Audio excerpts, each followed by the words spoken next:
Sabemos que você não precisa se preocupar com os perigos que uma cadeia pode reservar. Assim é o que esperamos, né? Mas o grande problema é que talvez um dia esses detentos sejam soltos novamente. E aí, isso pode se tornar um grande problema. Até porque esses detentos que vamos te mostrar hoje não estão para brincadeiras, hein? São mais que companheiros de cela. São verdadeiros pesadelos vivos. Já deixem seu like, se inscrevam e ativem as notificações. Vamos lá! Edmund Kemper. Imagina dividir a cela da prisão com um homem que matou a sua própria mãe? Aposto que dormir tranquilo não seria uma opção. É isso que os companheiros de Edmund Kemper tinham que passar. Além da mãe, ele matou os avós aos 15 anos e esquartejou 6 mulheres. Ele também realizava necrofilia. Cremos que já lhe convencemos o suficiente que ele não é alguém que você desejaria dividir uma cela, né? Mesmo pedindo pena de morte, ele foi condenado à prisão perpétua. Ou seja, além de ser um companheiro nada agradável, ele não sairia tão cedo de lá. Joaquim Crowe. Deixar esse detento aqui com fome não é uma boa ideia. Afinal, ele ficou conhecido não só por ser um assassino cruel, mas também canibal. Ele confessou 13 mortes, e uma delas foi a de uma criança de 4 anos. O corpo da criança foi encontrado dividido um pouco na geladeira e outro nas panelas que estavam no fogão de Joaquim Crowe. Ele assumiu que, para economizar, consumia a carne de suas vítimas. Dá para acreditar?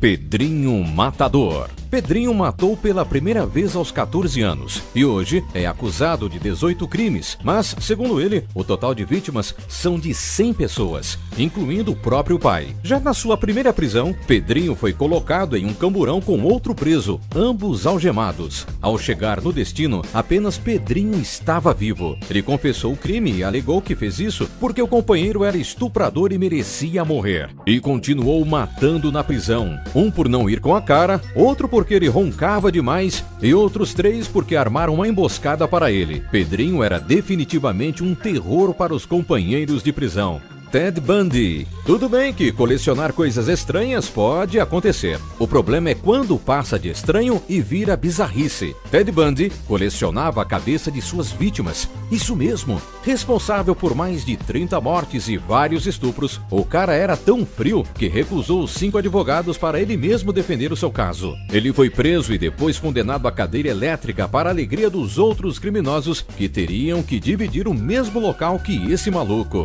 Luiz Garavito.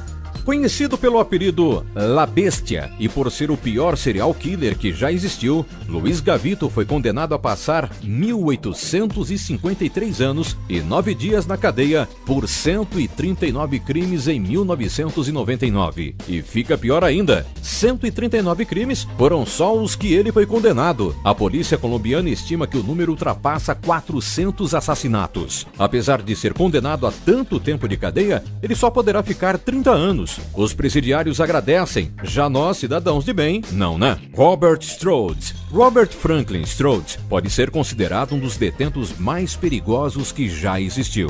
Sua trajetória em presídios começou em 1911 por assassinar brutalmente um barman que não havia pago pelos serviços de uma de suas prostitutas. E isso foi só o começo. Na prisão em Washington, ele aterrorizava, agredia e matava os demais detentos, seja pela comida que estava ruim ou por algum desentendimento. No ano de 1916, já em outro presídio, Robert golpeou um policial até a morte na frente de outros 1.100 detentos e, após, foi condenado à pena de morte. Depois de sua mãe recorrer sobre a pena, ele foi condenado a perpétua em regime de solitária total. Sozinho, ele se apaixona por canários. Em um certo dia, ao encontrar uma ave morta no presídio, passou a se dedicar em estudá-los, dentro do presídio mesmo. El Chapo. É claro que o fato de Joaquim Arquivaldo Guzmán Loera ser considerado um dos traficantes de drogas mais poderosos do mundo e ser um dos mais procurados no México e nos Estados Unidos já é assustador e digno de se considerar um dos criminosos mais perigosos, né? Mas fugir 2 vezes de prisões de segurança máxima é demais, né? Sim, El Chapo foi preso 3 vezes e fugiu 2. Ele foi preso pela primeira vez em 1993 na Guatemala, mas em 2001 fez sua primeira fuga escondida escondido em um carrinho da lavanderia do presídio. Em fevereiro de 2014, foi capturado mais uma vez, em uma operação conjunta entre o México e os Estados Unidos. E em 2015, mais uma vez, El Chapo consegue fugir, agora através de um túnel. Em 2016, felizmente, El Chapo foi capturado e preso, dessa vez nos Estados Unidos. Dennis Rader. Ser conhecido pela sigla BTK, que significa Body Turtle Kill, ou seja, amarrar, torturar e matar, também não é um atributo para se escolher um bom companheiro de cela, não é mesmo? Por isso, dividir o mesmo espaço que esse homem era um terror para os detentos. O homem é o autor de mais de 10 mortes brutais nos Estados Unidos. Ele estrangulava as vítimas até elas perderem a consciência. Depois, deixava elas acordarem só para estrangular elas novamente. Ele ainda escrevia cartas para a polícia, dando detalhes das mortes. É muita ousadia, né? Clarence Anglin, John Anglin e Frank Morris. Já falamos que o El Chapo conseguiu fugir 2 vezes de cadeias de segurança máxima, mas estes 3 aqui se superaram. Eles fugiram da Alcatraz, a lendária cadeia mais protegida dos Estados Unidos, fechada em 1963. Conseguiram escapar martelando o concreto que já estava danificado pela umidade do mar, uma colher, uma moeda de 10 centavos e uma broca improvisada a partir de um aspirador roubado. Depois, fizeram a balsa com capas de chuva para fugir da ilha. Eles são procurados até hoje e ainda existem rumores que vieram aqui no Brasil. É inacreditável mesmo.